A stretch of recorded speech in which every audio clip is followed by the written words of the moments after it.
दिल्ली की अदालत ने भारत राष्ट्रीय समिति की एमएलसी के कविता को 3 दिनों के लिए जुडिशियल कस्टडी में भेज दिया है।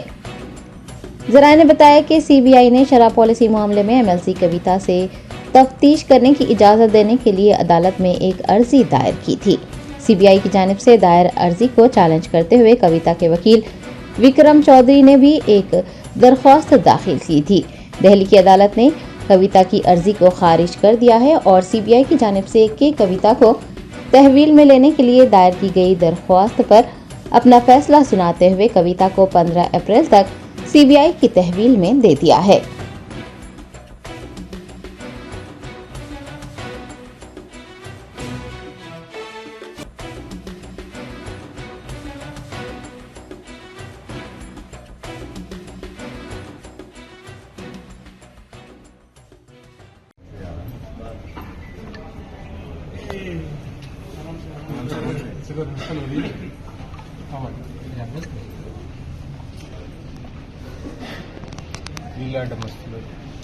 सर थोड़ा साइड नहीं दे थोड़ा साइड हो जाइए।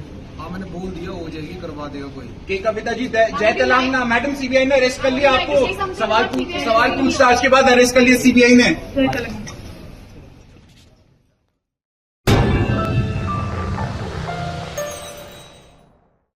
सक्सेस द स्कूल के जिम्मेदारान की जानिब से लड़कियों की मेयारी तालीम और दीनी माहौल में तरबियत के लिए टोली चौकी और पुरानी हवेली ब्रांच में लड़कियों के लिए एक्सक्लूसिव स्कूल का क़याम अमल में लाया गया है। तो जल्दी करें, सही वक्त पर दुरुस्त फैसला लें और अपनी शहजादियों की तालीम के लिए सक्सेस द स्कूल का इंतखाब करें।